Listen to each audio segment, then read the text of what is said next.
지난 시간에 이런 게 뭐 이런 이게 프리즘이잖아. 여러분들이 뭐 프리즘은 잘 알고 있을 텐데 유리라는 이제 글라스로 만들어진 그런 프리즘이죠. 그래서 이제 그런 프리즘으로 이제 이 여기 이제 백색광이지. 백색광이 이렇게 입사한단 말이야. 이렇게 백색광이 이렇게 입사를 하면은 이 경계면에서 굴절이 일어나죠. 굴절. 그래서 그냥 이게 들어오는 방향 그대로 이렇게 진행하지 못하잖아요. 그죠? 그렇게 진행하지 못합니다. 그래서 이제 그런 어떤 이제 굴절이 일어나게 되는데 그 굴절이 일어나는 정도가 빨간색이 이제 굴절이 좀 덜 일어나고 여기 보면 이제 보라색이죠. 보라색이 이제 굴절률이 좀 굴절이 많이 일어나게 되는데 이제 그거는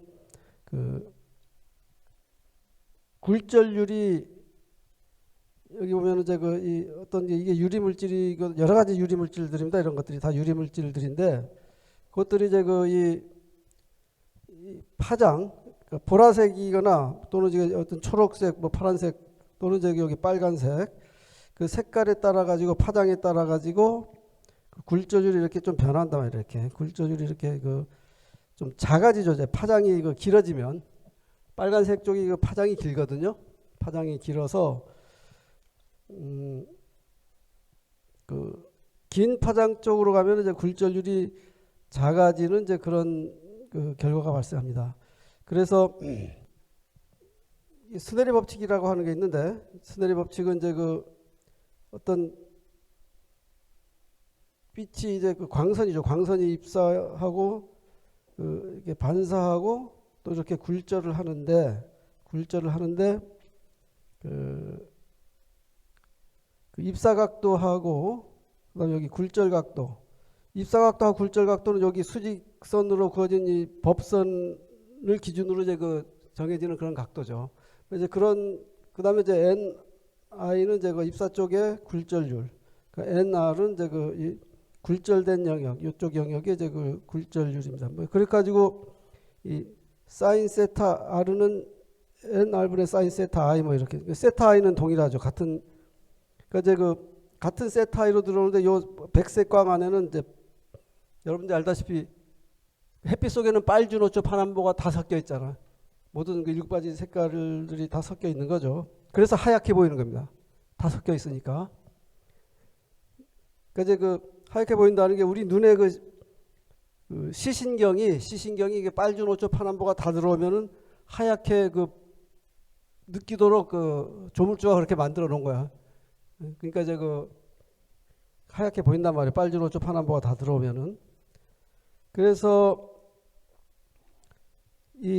근데 이제 그 중에 이제 빨간색은 이제 굴절률이 좀 작잖아요. 그래서 빨간색은 굴절률이 작으니까 세타 I는 다 동일하고 굴절률이 NR이 작으니까 세타 R이 커지죠. 세타 R이 커지지. 그렇죠. 굴절 각도가. 그러니까 여기서 보면은 요 빨간색이 이렇게 돼 있는데 이 굴절 각도라고 하는 게 이 수직 법선을 기준으로 한 각도이기 때문에 세타 R이 크다는 거는 이게 덜 굴절된다는 뜻이야. 세타 R이 크다는 얘기는. 그죠? 이 굴절 각도가 크다는 얘기는 굴절이 좀 덜 되고 세타 R이 작으면 이제 굴절이 더 많이 되는 겁니다. 그래가지고 이제 빨간색의 굴절이 보라색보다 이제 굴절이 더 많이 되는 이제 뭐 그런 형태로 결과가 나타나게 되죠. 그 이유는 이제 파장 또는 색깔에 따라 가지고 굴절률이 이렇게 변화하는 이제 특성을 물질이 가지고 있기 때문에 그렇습니다. 그래서 모든 물질들은 이제 그런 특징을 갖고 있어요. 파장이 바뀌면 또는 이제 주파수가 바뀌면 파장하고 주파수의 관계는 알죠. 파장은 주파수분의 빛의 속도, 전자기파의 속도란 말이에요. 그러니까 파장이 길다는 얘기는 주파수가 낮다는 얘기입니다. 약간 이 보라색에 비해서 빨간색의 주파수가 좀 낮다는 얘기예요. 그래서 이제 이렇게 되고,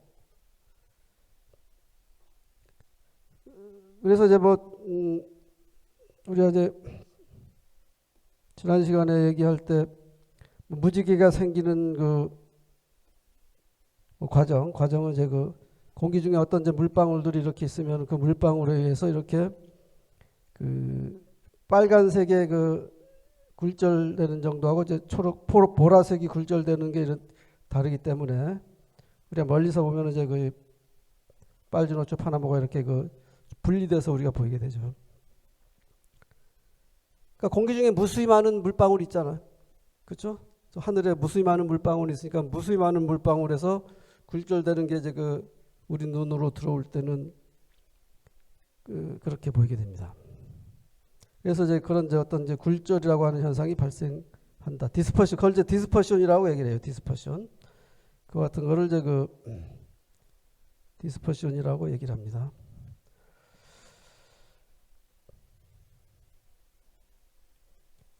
그래서 이제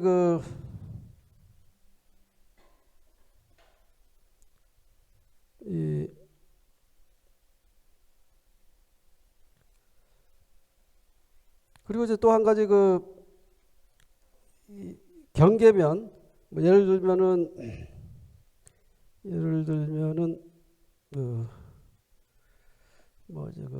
유리, 이게 여기가 초록색으로 칠해진 이 부분이 유리입니다. 유리하고 이제 공기, 유리하고 공기하고의 어떤 이런 경계면을 이루고 있을 때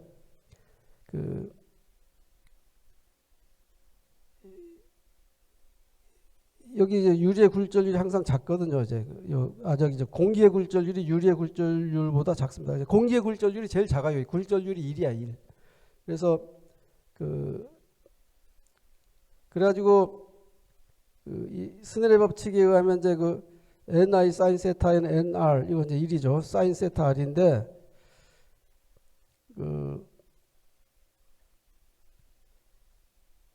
ni가 항상 1보다 크기 때문에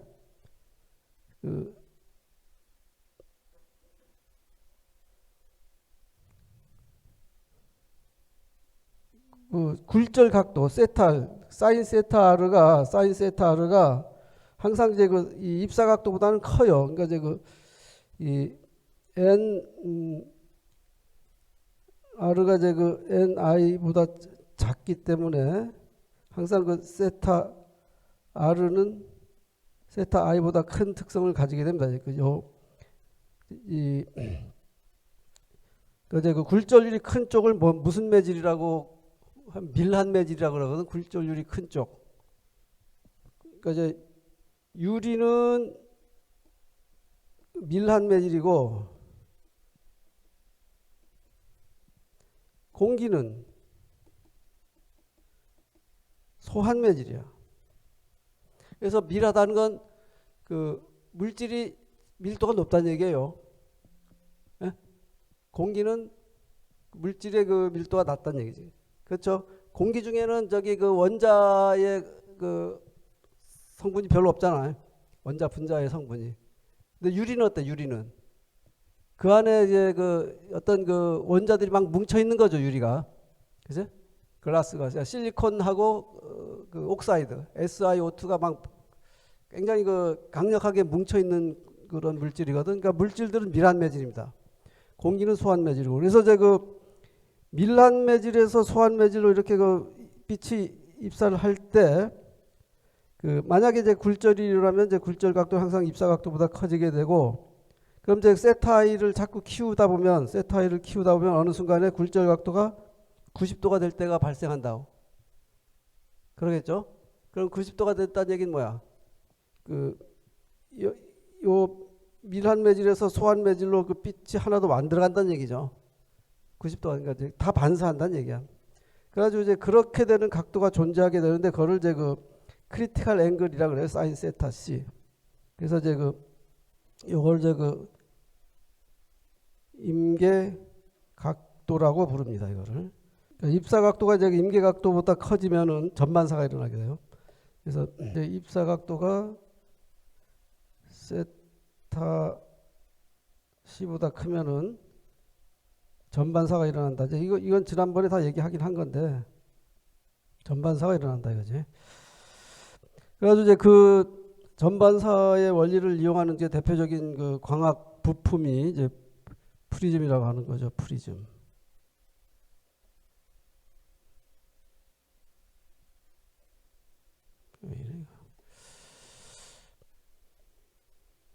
프리즘이라고 하는 겁니다. 그래가지고 이제 프리즘의 구조를 보면은 그 종류를 보면 이제 그 뭐 라이트 앵글 뭐 이제 요같이 요런 거죠. 요게 이제 그 유리면인데 이게 유리면이죠. 그래서 이제 그 이게 라이트 앵글이고 이제 요 같은 형태를 이제 요 같은 이제 그 요거를 이제 그 도브 프리즘이라고 그러고 그다음에 이제 그 요거 요 프리즘을 이제 그 펜타 프리즘이라고 얘기합니다. 그래서 여기 보면은 그 빛이 여기서 이제 그 빛이 이렇게 들어오잖아요. 이렇게. 그러면 이제 그 여기서 입사각도가 이제 그 임계각도가 38도이기 때문에 이게 38도보다 큰 각도로 들어오거든요. 45도로 들어오게 되겠죠. 45도. 그러니까 이게 전반사가 이렇게 100% 일어난다. 그래서 이게 마치 이제 그 그냥 그 100% 이제 그 반사 거울이 되는 거야. 그냥 이제 유리면인데 100% 반사하는 거울이 되는 겁니다. 여기 무슨 이제 그 우리가 보통 알고 있는 거울은 그 유리면에다가 뭐 얇은 은 같은 거를 이렇게 칠해야 되는데 이제 그렇지 않더라도 그냥 그 100% 반사 거울이 됩니다. 그래가지고 이 라이트 앵글 프리즘인 경우에는 여기 보면은 그 요런 이제 그 두 개의 이미지가 들어가서 나오는 거 보면은 요 수직 성분은 이제 그 요렇게 바뀌고 요거는 이제 그대로 요 모양 그대로 있게 되겠죠. 여기 요 동그란 게 여기 그냥 그대로 있게 됩니다. 그거는 이 면에서 반사하는 과정을 보면 알 거예요. 그러니까 얘가 그러니까 여기서 나오는 광선이 중간에서 들어오는 광선만 이제 그려놓은 거죠. 이 그림에서. 근데 이제 여기서도 광선이 나오고 여기서도 광선이 나올 거 아니야. 이 광선을 쭉 추적해 보면은 이 빈 부분은 여기 와 있게 되고 요 끝 부분은 여기 와 있게 됩니다. 그다음에 이제 요것도 여기서 반사되는 과정을 추적해 보면은 요 화살표의 요 끝 부분은 이렇게 반사해 가지고 여기 오게 될 것이고 요 부분은 이제 이렇게 와서 이렇게 오게 되고 요 아랫 부분은 이렇게 좀 더 멀리 와서 이렇게 반사하게 됩니다. 그래가지고 이제 그 이미지의 그 뭐 위아래 좌우를 이렇게 그 뭐 바꾸거나 그대로 유지하거나 뭐 이런 어떤 것들을 할 수 있거든요. 그래서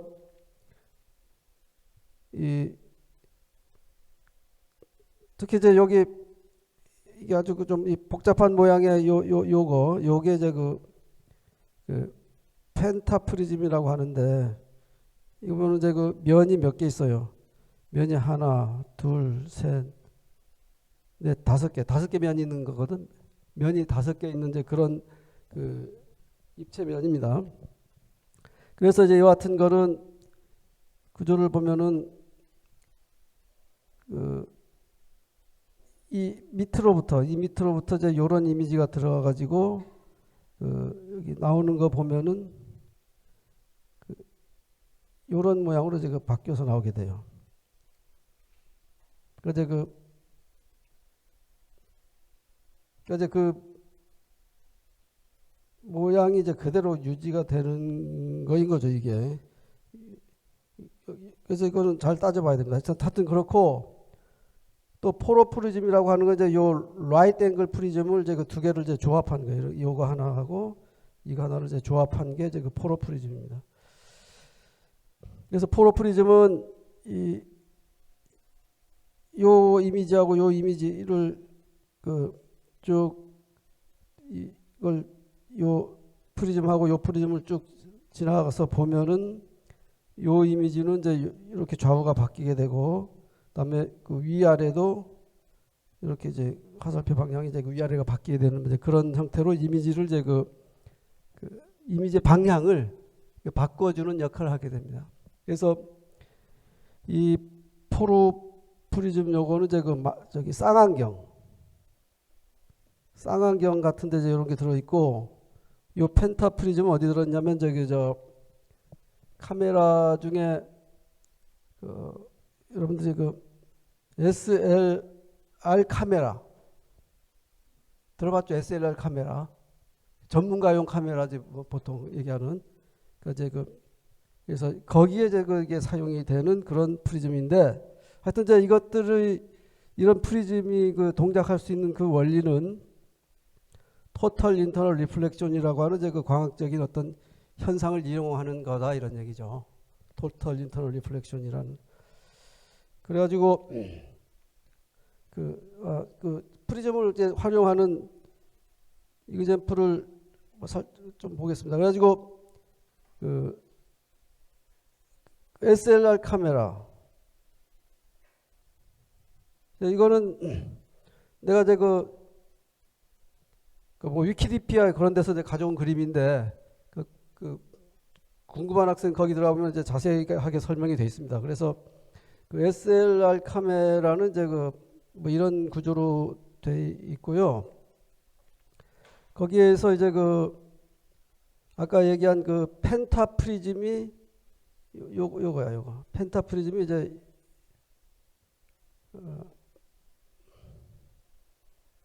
요게 이제 그 펜타 프리즘입니다, 이게. 여기 요거 요런 프리즘이 여기 들어와 있어요. 그래서 SLR이라고 하는 이제 그 싱글 렌즈 리플렉스라고 그래가지고 이제 그런 이름으로 얘기하는데, 이제 요 14번이라고 하는 게 이제 여기에 리플렉스 미러입니다, 미러. 그래가지고 이 미러가 하는 역할은 멀리서 지금 어떤 이미지가 들어올 거 아니야. 이미지가 들어오겠죠. 이미지가 들어오면은 그거를 이제 여기 하프 미러인데, 이게 하프 미러도 아니고 그냥 미러입니다, 미러. 이 거울에서 여기서 들어오는 이미지를 요 위로 올려주는 거야. 위로 올려줘가지고 이제 좀 더 자세하게 보면은 이제 요 오브젝트 렌즈 쪽에서 들어오는 이제 여기서 이미지가 들어올 거잖아요. 여기 이미지가 이제 들어오겠죠. 그럼 이제 그거를 이제 요게 아까 리플렉스 미러입니다, 이게.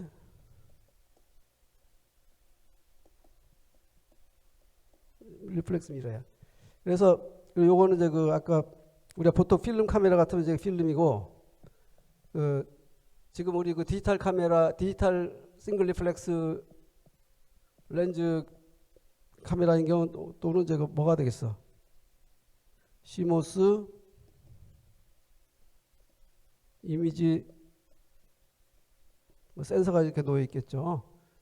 필름 카메라는 이제 필름이고, 뭐 이렇게 구조가 되어 있거든요. 그래서 여기서 들어오는 이미지를 이게 이제 펜타 프리즘인데, 요 펜타 프리즘을 통해서 이제 우리 눈으로 이렇게 이미지를 이제 전달해주는 그런 역할을 하는 거예요. 하는 과정에서 이제 이미지의 여기 이 렌즈 시스템을 통과했기 때문에 여기 이미지가 이렇게 뒤집혀 있게 되거든. 수직성 방향으로도 그렇고 이제 레이터럴한 방향으로도 이렇게 뭐 뒤집혀 있게 됩니다. 그래가지고 뒤집혀진 거를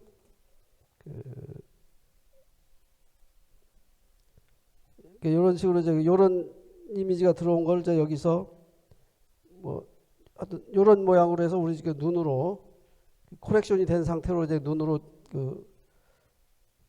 아이피스 렌즈 쪽으로 이제 전달해주는 역할을 요 펜타 프리즘이 한다고 그래요. 그래서 이 같은 걸 이제 펜타 프리즘이라고 그래요. 그러니까 여기 뭐 이제 요 끝이 이제 이 끝이 뭐 이렇게 되는 과정은 요게 이제 여기 있는 광선이 여기서 요 면에서 반사가 되고 그러니까 이제 그 요면에서 반사가 되고 다시 이제 이면에서 반사돼서 뭐 여기 와서 여기서 반사돼 가지고 여기 오게 되고 뭐 이런 식으로 해서 이제 요 면으로 들어오는 이미지, 이 면으로 들어오는 이미지들이 그 어떤 그 뒤집히지 않은 상태로 우리 이제 눈에 보이게 그렇게 이제 해주는 역할을 하게 됩니다. 각 면에서 이제 전반사가 일어나는 거죠. 그래서 이와 같은 걸 이제 그 펜타프리즘이라고 그러고, 그래서 이제 이게 그 동작하는 과정은 뭐 동작하는 과정은 이제 그 여기로 들어오는 이제 그 이미지가 있으면 이제 이미지가 이 미러에서 반사돼 가지고 이 펜타프리즘으로 가서 아이피스로 이렇게 그 전달이 되는 거고요. 전달이 되겠고, 근데 그 이제 사진을 찍는 순간에는 이제 요 리플렉스 미러를 기계적으로 이렇게 다 올리는 거야. 찍는 순간에 이제 우리가 셔터 누를 때 이게 그 쫙 올라가서 여기 있는 이미지가 이제 여기 와서 맺히게 되는 거죠. 그래서 이렇게 철커덕 소리가 나잖아요. 그 SLR 카메라 보면은. 그래서 이제 그런 그 SLR 카메라에 이제 펜타프리즘이 활용이 되겠다 이런 얘기입니다. 그렇고 요 그 포로프리즘,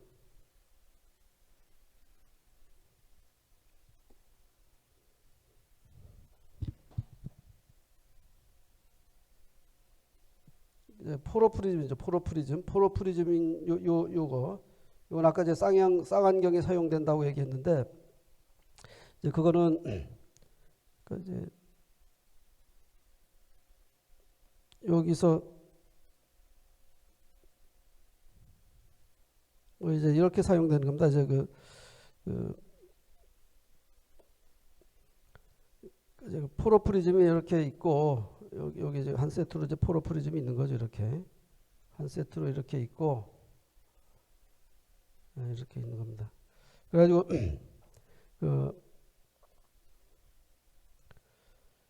이렇게 하면 이제 요쪽 오브젝트 렌즈로 들어오는 이미지가 이제 요 빨간색 길을 따라서 이제 길을 따라서 이렇게 가는 거예요. 그러니까 이미지를 이제 적당히 잘 코렉션 해주면서 이제 우리 이쪽 눈으로 들어가는 거죠. 그래서 이걸 보면은 이게 이제 쌍안경이 이제 막바로 이제 이런 구조가 아니었으면 바로 이렇게 들어가야 되거든. 여기를 따라서. 근데 이제 요 프리즘을 통해서 여기하고 여기 사이 거리를 이렇게 좀 키울 수가 있어요. 이렇게 이 두 개 사이의 거리를 이제 좀 늘릴 수가 있습니다. 그래가지고 이런 이제 포로프리즘을 이용해서 쌍안경을 만들면은, 포로프리즘은 여기 이 그림처럼 이제 두 개의 라이트 앵글이 프리즘으로 돼 있고, 이제 쌍안경에 이제 많이 사용이 되는데, 이제 이미지를 여기 보면 이제 이런 이미지를 이제 이렇게 바꿔주잖아요. 그래서 이제 우리 눈으로 들어가는 이미지를 이제 똑바로 세워주고, 그 다음에 이제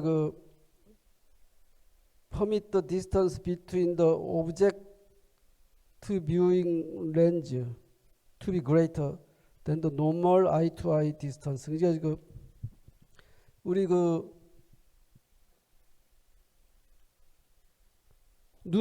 우리 눈 사이의 거리보다 좀 더 넓혀주는 역할을 하죠. 아까 우리 그림을 보니까. 그래서 이 그림을 보니까 이제 이게 우리 여기서 얘기하는 게 이제 여기하고 여기가 우리 노멀 아이 투 아이 디스턴스인데, 이게 그것보다 이게 좀 커지는 역할을 해주잖아요. 좀 크게 만들어주죠. 그래서 이제 그런 역할을 하기 때문에 스테레오스코픽 이펙트를 좀 이제 입체감을 더 제대로 이제 보여주게 된다 이런 얘기입니다. 거리감 같은 걸 더 우리가 느낄 수 있게 되는 거죠. 거리감 같은 거를. 그래서 그런 역할을 하는데 이제 우리가 얘기한 이런 이제 포로프리즘이 사용될 수 있다 이런 얘기입니다. 다 이런 것들은 이제 전반사를 이용하는 겁니다. 그다음에 이제 그 광학 그 부품 중에 이제 우리가 뭐 잘 아는 게 이제 미러지 미러. 그래서 이제 그 이런 이제 그 미러가 있고 미러. 그래서 이제 여기 이제 그 이 빗금친 부분이 여기 미러란 말이에요. 이렇게 빗금친 부분이 미러고, 그럼 이제 그 여기 이제 S라고 하는 이제 그 점이 있다 이 점. 뭐 점이라든지 뭐 그렇죠. 점이라고 생각합시다. 또는 여기 그냥 그 아주 작은 그 뭐 램프라고 생각해도 돼요. 아주 작은 램프. 그게 있으면 그 램프에서 나오는 빛은 어떻게 돼? 뭐 이 방향으로도 가고 이 방향으로 가고 모든 방향으로 다 갈 거 아니에요. 그래서 여기 보면 이제 그 이 방향으로 가는 거는 반사가 이제 그 다시 글로 반사가 될 거고, 이렇게 오는 놈은 이렇게 반사가 되고, 이렇게 오는 놈은 이렇게 반사가 되고, 그럼 이제 그 이렇게 반사되는 거는 마치 요 점선으로 찍힌 이제 여기서 오는 것처럼 오는 광선처럼 느낄 거고, 요 광선은 여기서 오는 광선처럼 느끼겠죠. 그래서 이제 이게 여기 그 반사된 게 이렇게 해서 우리 눈으로 들어간단 말이야. 그럼 이제 그 이 사람의 눈이 인식하기에는 여기에 저기 요 불빛이 있는 걸로 느끼게 되죠. 그게 거울이잖아, 그게. 그게 거울의 그 기능이죠. 그래서 왜냐하면 여기 이 점에서 이렇게 그 쭉 광선들이 이렇게 퍼져서 나오는 걸로 우리 눈이 느낀다는 얘기는 여기 뭐가 점이 하나 있다는 얘기하고 같은 얘기입니다. 그래서 이제 이 포인트 소스를 이제 이미징하는 그런 그 결과가 될 것이고, 그다음에 이제 그 어떤 오브젝트가 있어요. 이런 오브젝트. 오브젝트가 있으면 이 오브젝트에 해당하는 그러니까 우리가 요 추론을 통해 가지고 이 추론을 통해 가지고 이 점에 대응되는 점은 이 점에 있다고 우리가 볼 수 있죠. 거울에서. 그다음에 요 점에 대응되는 점은 요 점에 있고, 요 점에 대응되는 건 이 거울의 수직인 요 점에 있다고 보게 된다. 그래서 우리가 이제 요쪽에서 관측하면은 그 이 거울에서 보기에 이제 이런 어떤 이제 막대기 물체가 있는 걸로 보이게 된다 이런 얘기입니다. 그래서 우리가 이제 이런 추론을 하는 과정은 이 한 점에 대한 그 이 추론을 결과를 가지고 이제 이렇게 얘기할 수 있는 거예요. 그죠? 거울에서 이제 그 우리가 보이는 게. 그다음에 이제 그 뭐 이것도 마찬가지. 이런 오브젝트로 뭐 이렇게 똑같은 얘기입니다. 그다음에 이제 그 여기에 그 직각면이 돼 있는 이제 그 거울이 있으면은 여기에 있는 그 O라는 거는 이미지가 여기도 맺히게 되고 여기 이렇게 세 군데 맺히는 것처럼, 그러니까 이미지가 있는 것처럼 우리가 이제 느끼게 된다 이런 얘기야. 이제 요쪽에서 우리가 이제 관측을 하게 되면은 그렇게 된다 이런 얘기죠. 그러니까 이제 요 거울의 수직인 요 점, 그 다음에 이 거울의 수직인 이 점, 그 다음에 이제 요 점을 중심으로 한 이제 요거의 대칭인 요 점, 세 점에 이제 그 이미지가 이제 있는 것처럼 그 관측이 될 수 있다 이런 얘기죠. 이러면을 뭐 이그젠플에서 요런 이제 이미지가 있으면은 그 이미지에 대응 요런 이제 오브젝트가 있으면, 이런 오브젝트가 있으면 요 미러면을 봤을 때 우리가 이제 여기서 우리가 이제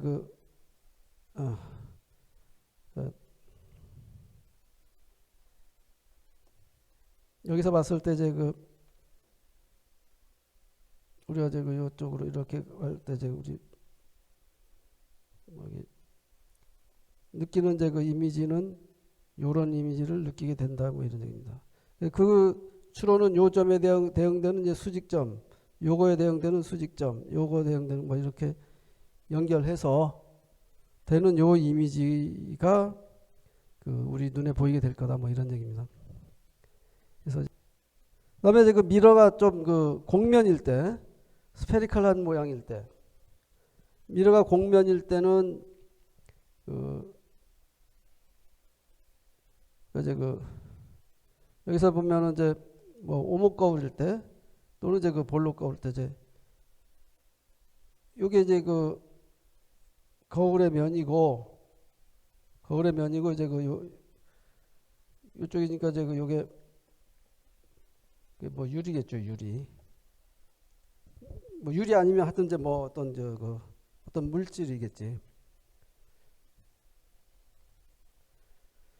그래서 이제 보통 요게 그 공면이거든요. 이게 이제 그 원의 공면이야. 원의 공면입니다, 이게. 그래서 그거의 그 센터, 원의 중심이 여기 있고, 그럼 이제 요거 이제 초점거리라고 하는 초점거리는 이제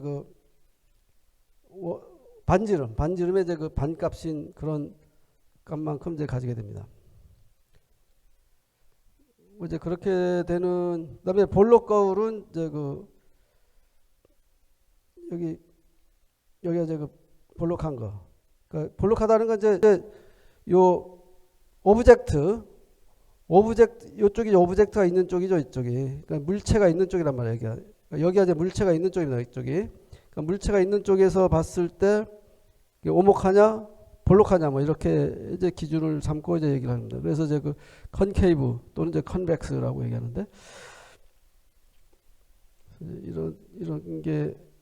이런 거울들, 저 미러가 있고, 그래서 오목 거울인 경우는 이제 이런 이제 어떤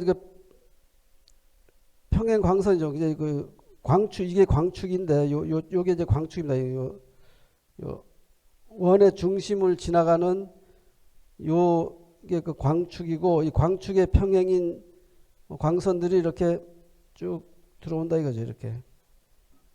예를 들면 이제 태양광 같은 거.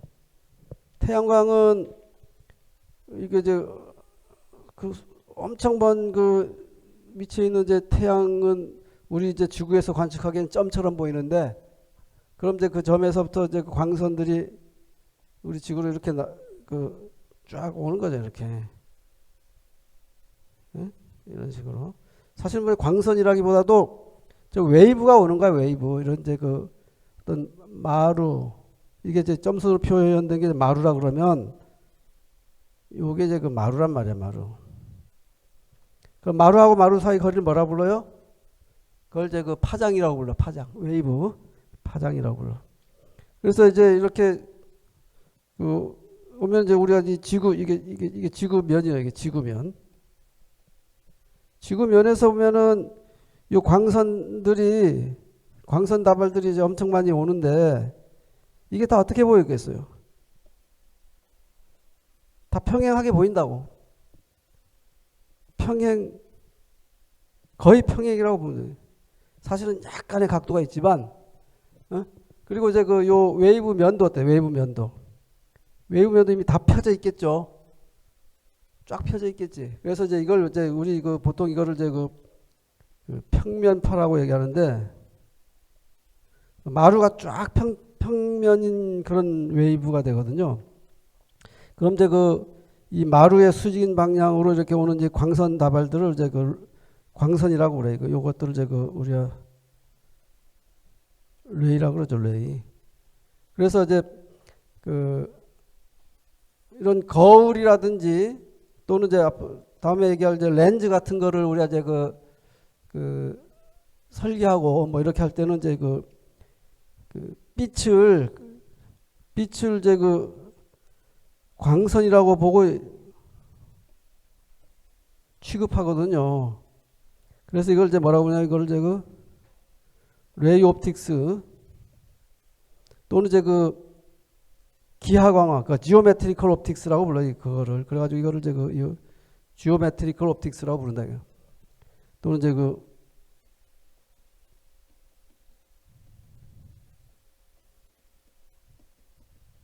옵틱스라고 부릅니다. 기하광학이죠, 기하광학. 그래서 이제 하여튼 이제 이런 어떤 뭐 태양으로부터 오는 이제 어떤 광선 다발들이 이렇게 들어온다고 칩시다, 이렇게. 그럼 이제 평행한 광선이고, 광축의 평행인 이 광선은, 요 레이는 요거의 그 수직, 요 면의 수직인 요 점선하고 이제 그 요게 입사각도, 이게 반사각도인데 이제 그게 동일한 각도로 이렇게 나오게 되죠.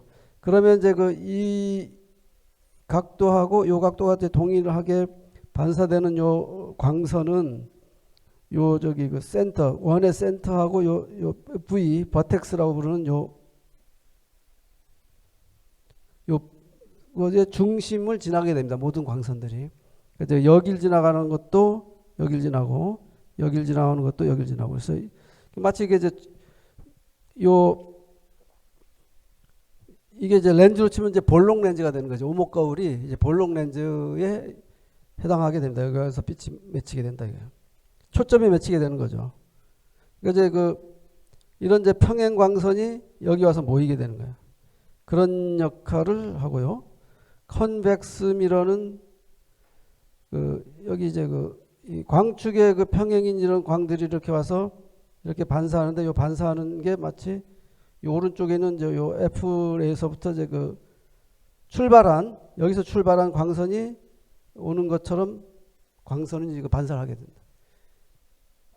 여기도 이제 여기서 출발한 광선이 이렇게 와서 이렇게 가는 것처럼 보이게 되죠.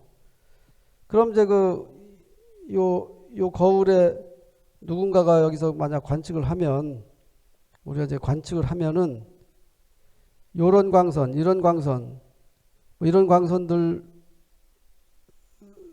보면은, 눈으로 들어오는 걸 보면은 이 관측자는 요 광선들이 다 여기서 오는 걸로 관측을 하게 되기 때문에 결국 요쪽 초점, 요 초점에서 뭔가들이 다 나오는 것처럼 보이게 되게 됩니다. 그래서 여기 이제 이쪽이 초점이 돼요. 컨벡스 미러에. 하여튼 이제 이렇게 되고요. 그래가지고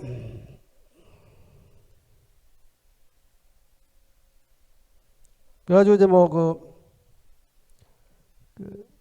미러에서 요 미러, 오목 미러에서 이미지가 어떻게 형성이 되는가, 이제 그런 걸 보면은 이런 이제 오브젝트가 있고, 그럼 이제 이 오브젝트에서 발생되는 이미지가 어떻게 될 건가 보면은, 하여튼 요 이미지, 여기에서 나오는 광선, 여기서도 이미지 모든 데서 광선이 사실은 다 나오죠. 사방팔방으로 다 나오는 거야. 그죠? 사방팔방으로 이제 광선이 다 나오는데, 여기서 나오는, 그러니까 이 P라는 점에서 보면은 광선이 이렇게도 나오고, 이렇게도 나오고, 이렇게도 다 나올 거예요. 그 중에 이제 요 광축하고 평행인 것만 보는 거야. 광축하고 평행인 요 광선을 한번 따져보자. 그럼 이 광선은 반사해가지고 초점을 지나게 된다, 이렇게. 그 다음에 또 여기서 나오는 이제 광선 중에서 이 F, 초점을 지나가는 광선이 있을 것이다, 이거지. 그거는 여기 지나면은 이 광축하고 이제 평행인 반사광이 만들어지게 됩니다. 그래가지고 요 이미지, 요 화살표의 끝은 이 광선하고 요 광선이 만나는 여기에 와 있게 될 거라고 우리가 이제 생각할 수 있거든요. 기하학적으로 따져보면. 그래가지고 여기서 나오는 광선 중에서 평행인 광선, 그 다음에 여기서 이제 초점을 지나가는 광선만 따지면 되는 거예요. 여기서 이제 이 구면의 센터를 지나는 광선은 여기를 지나게 됩니다. 여기 와서 같이 모이게 돼요. 그래가지고 이제 요 오브젝트가 여기 있는 것처럼 이런 리얼 이미지가 형성이 된다는 것을 알 수 있는데, 이제 그걸 이제 레이 트레이싱 방법을 통해서 이제 알아내는 거죠. 그래서 보면 이제 key rays used in ray tracing, 레이 트레이싱에서 사용되는 key ray, 중요한 광선 뭐냐면 1번 광선, 2번 광선, 3번 광선이 이제 중요한 레이라, 이런 얘기죠. 여기서 무한대의 많은 광선들을 생각할 수 있겠지만, 그 중에 이제 세 가지 광선만 생각해서 도시를 하면은 이 맺히는 이미지의 형태를 알 수 있겠다. 도시 도시를 해가지고. 그다음에 뭐 이 그림처럼 이제 이 볼록 거울인 경우는 이제 여기서 이제 평행으로 가는 놈, 광축의 평행으로 가는 놈의 그 반사. 그래서 이거는 마치 요 점선에 와서 뭔가 여기서 F에서 이제 초점에서 오는 것처럼 이제 반사하게 되고, 또 여기에서 이제 초점을 향해서 오는 거죠. 초점을 향해서 그러니까 초점을 향해서 오는 요 광선은 여기서 반사했을 때 이제 평행하게 되고, 그다음에 여기서 이제 센터를 향해서 가는 놈은 센터를 향해서 가는 놈은 이제 여기서 이제 반사해가지고 다시 되돌아가게 되죠. 마치 여기서 오는 것처럼. 그래가지고 이제 그 세 개의 광선이 만나는 점을 보면 여기가 돼요. 여기. 그래가지고 볼록 거울은 이제 이쪽에서 누군가가 관측을 하면은 요 이미지가 여기 버추얼 이미지라고 하는 여기에 있는 것처럼 느끼게 되는데, 이게 허상이죠, 허상. 이거는 실제로 이제 뭐가 맺힌 건 아니잖아. 맺힐 수는 없죠, 이거는. 그렇지만 우리 눈에는 여기 뭐가 있는 것처럼 보이긴 보여요. 그래서 이제 그 버추얼 이미지, 허상이 저기 맺히게 됩니다. 그래서 이제 그런 얘기를 여기서 하고 있습니다.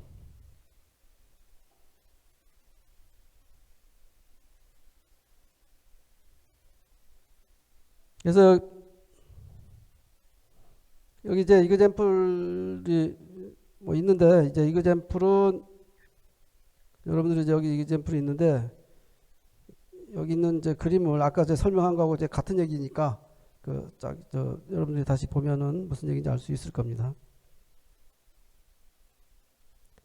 그다음에 이제 미러의 포뮬러가 있거든요. 이렇게 공식. 그래서 미러의 공식이 있어요. 그래서 공식이 있고, 그래서 이제 공식은 어떻게 되냐면 하면은 그것도 사실 뭐 유도를 한 건데, 이 기하학적인 어떤 이제 가지고 유도를 한 건데, 우리가 이제 유도 과정을 우리가 이제 살펴볼 필요는 없고, 하여튼 그 결과를 보면은 여기서 볼록 거울인 경우에 여기서 요 거리, 요게 이제 P죠. 그러니까 이제 요 오브젝트의 위치, 오브젝트가 있는 위치, 오브젝트가 뭐가 하나 있는 위치고, 그다음에 요 Q는 이게 볼록 거울이니까 이제 허상이 맺히는 어떤 위치죠. 여기 거리, 그러니까 요 V에서부터 이미지까지의 거리. 뭐 이제 이런 겁니다. 그다음에 이제 요게 R인데, 이거는 이제 9의 반지름이고, 이거는 이제 초점 거리의 2배가 되는 이제 그런 값입니다. 이제 그렇게 돼 있어요. 그래가지고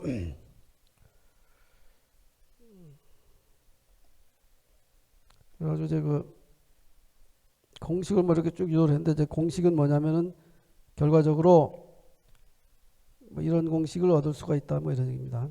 그래서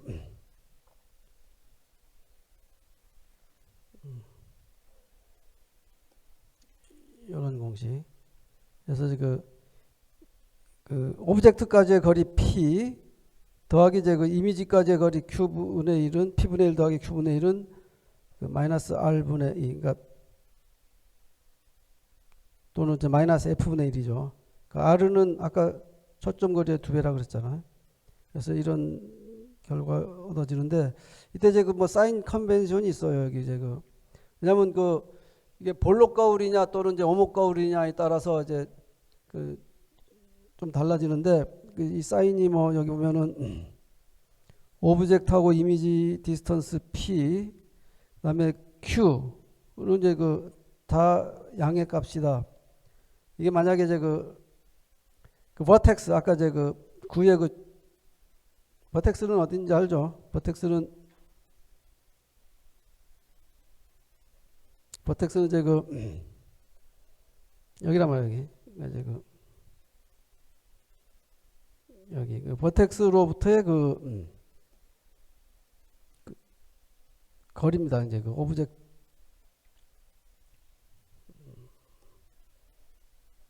그러니까 제가 P는 이제 그 오브젝트까지의 거리, 그다음에 Q는 이제 그 이미지까지의 거리, 뭐 이런 건데, 그래서 이제 그 P하고 Q는 다 포지티브다. 그게 이제 그 버텍스의 그 왼쪽에 그 다 그 오브젝트하고 이미지가 놓였을 때는 이제 그 양의 값이고, 만약에 이제 그 오른쪽에 만약 그 있는 경우는 이제 네거티브로 이제 그 해야 된다 뭐 이런 얘기입니다. 그다음에 그 커베이처 R의 값은 포지티브다. 만약에 이제 그 커베이처의 센터가 이제 그 이 버텍스의 왼쪽에 있을 때, 그건 이제 컨케이브 미러죠. 오목 거울이죠. 오목 거울. 센터가 이제 왼쪽에 있을 때는 오목 거울이었지. 그죠? 오목 거울이,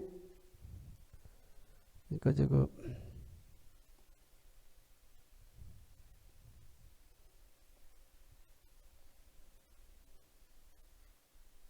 아까 보면은 오목 거울은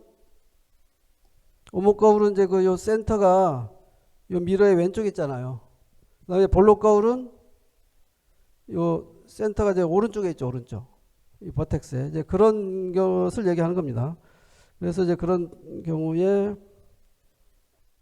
그 사인 컨벤션이 여기서 이 R에 이제 그 요 값에 그 이게 양수로 넣어서 할 것이냐 또는 이제 음수로 넣어서 할 것이냐는 이제 그 오목 거울인가 또는 이제 볼록 거울인가에 따라서 그 다르다. 이거 볼록 거울인 경우 이제 네거티브로 그 숫자를 넣어야 된다 이런 얘기죠. 매그니피케이션 그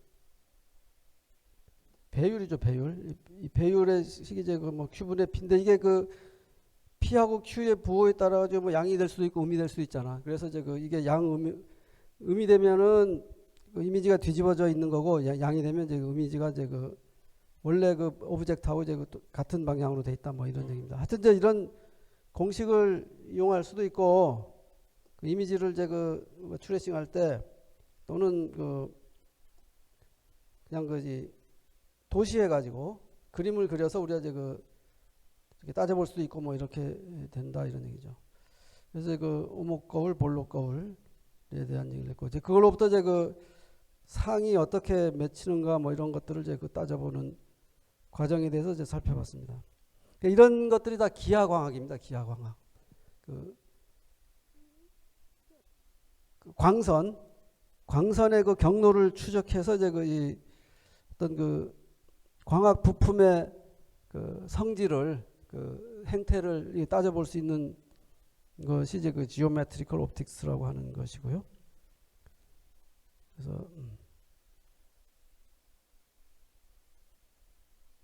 그래서 여기 뭐 이그젬플들이 있는데, 이거는 나중에 여러분들이 뭐 홈워크라든지 이런 걸 내가 좀 이렇게 내주면 그런 거 가지고 이렇게 그 연습 좀 해보면은 알 수 있는 이제 그런 것들입니다.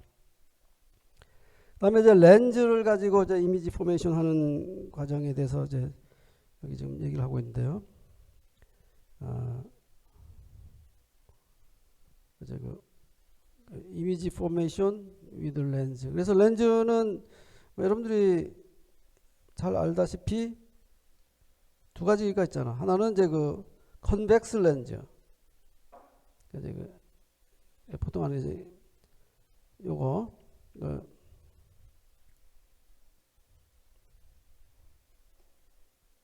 이걸 이제 포지티브 렌즈라고 그러고, 이거 이제 그 컨벡스 렌즈라고 그러고, 그다음에 이 네거티브 렌즈라고 하는 거는 이제 그거의 반대죠. 그러니까 이걸 뭐라고 그러나. 하여튼 이제 이거를 뭐 네거티브 렌즈라고 얘기를 합니다. 네거티브 렌즈. 그래서 이제 포지티브 렌즈는 여기처럼 이제 이런 이제 면이 이제 볼록한 형태의 그런 렌즈를 통하면 이제 여기 광선 다발들이 이렇게 오는 거죠. 광선 다발들이 이렇게 온단 말이야. 평행 광선인 경우죠. 그럼 평행 광선이 이 렌즈를 통하면은 요 광선들이 다 요 초점을 향해서 이 렌즈의 초점을 향해서 꺾이게 됩니다. 그래서 여기 와서 이제 포커싱이 되죠. 렌즈의 크기만큼만 여기 이제 꺾여서 초점이 맺히지. 이거 평행광선이 막 이렇게 오는데 이 렌즈 바깥쪽 거는 그냥 쑥 지나가 버릴 거 아니에요.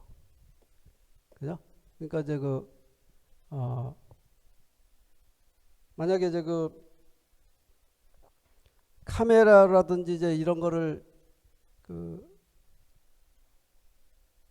동작시킬 때 이 렌즈의 직경이 큰 게 유리하겠죠. 커야지 더 이제 밝은 빛을 우리가 얻을 수 있게 돼. 밝은 이미지. 직경이 큰 렌즈를 써야지. 작은 렌즈를 쓰면은 밝은 빛을 우리가 이제 얻기가 힘들죠. 그러니까 이제 스마트폰으로 얻을 수 있는 이미지는 그런 이제 렌즈가 큰 SLR 카메라라든지 그런 것보다는 하여튼 좀 그거를 이제 더 좋게 얻기가 사실은 어렵죠. 사실은.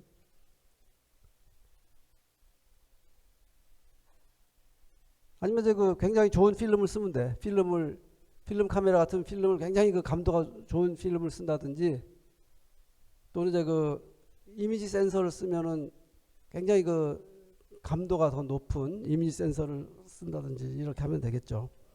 하여튼 이제 그렇습니다. 그래서 이런 이제 포지티브 렌즈를 통과하면은 이제 이 평행광선들이 다 초점을 와서 모이게 되고 네거티브 렌즈인 경우는 평행광선이 이 렌즈를 지나갈 때 마치 이쪽 초점에서 이제 광선이 발생한 것처럼 그 방향으로 이제 발생하게 되는 것이 이 네거티브 렌즈다 이런 얘기죠. 그렇게 되고요. 그래서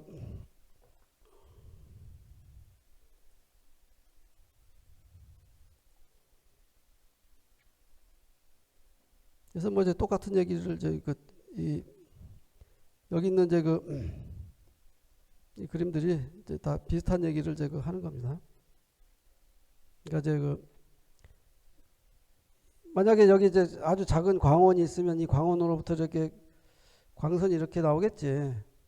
그렇죠? 광선이 이제 광선 다발들이 이렇게 나올 거 아니에요. 이렇게. 사실은 여기서 이게 만약 작은 광원이라 그러면 광선들이 뭐 이렇게도 나오고 이렇게도 나오고 이렇게도 나오고 다 나오긴 나오는 거죠. 그 중에 이제 요 렌즈의 끝에 요 맨 경계까지 도달할 수 있는 그런 광원들만 이 렌즈가 그걸 취급해 줄 수가 있는 거죠. 핸들링을 해줄 수가 있게 되고 그래서 이게 어떤 이제 평행광선처럼 얻어지게 된다 이렇게. 그러니까 이제 포컬 포인트가 이제 있을 때 여기 이제 평행광선이 발생하게 되고 아까처럼 이제 평행광선이 오면은 여기 이제 초점이 맺히게 되고 뭐 이런 거예요. 우리 레이저 포인터 여러분들이 많이 쓰잖아요. 레이저 포인터. 레이저 포인터는 어떻게 돼 있냐면은 이게 아주 작은 제 반도체 광원이 있거든요. 반도체 광원이 있으면 빛이 이 면에서 이렇게 여러 방향 그래서 이게 이 나오는 빛의 요 각도의 범위가 대충 한 20도쯤 되는 각도 그 범위 내에 광선들이 쭈룩 나오는 거예요. 이렇게 레이저 반도체 광원은. 그럼 여기다 이제 이런 렌즈를 하나 이 볼록 렌즈에 해당하는 렌즈를 놓으면은 이렇게 온 게 이렇게 오고 이렇게 온 게 이렇게 와가지고 이렇게 이 평행광선이 발생하는 거잖아요. 그래서 이게 레이저 포인트의 빔이 이렇게 그러면 이제 요게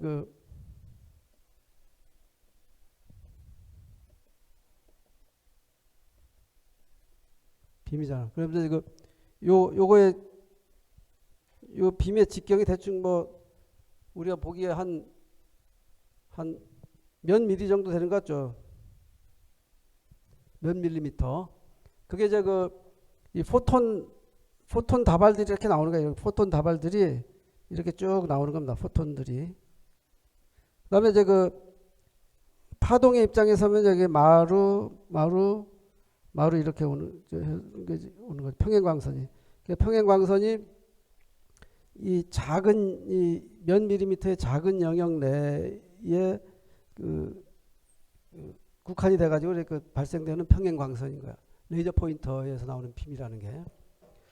이제 자, 그래서 이제 이 렌즈에 관련된 것들이 좀 더 추가적으로 있는데 오늘 제가 여기를 다 하려고 했는데 제가 다 못해서 이 뒤에 조금 남은 부분은 따로 조금 올릴 테니까 그거 여러분들이 좀 따로 수강을 하세요. 그리고 이제 다음 주 첫 강의는 또 올려놓겠습니다. 자, 오늘은 여기까지 하겠습니다.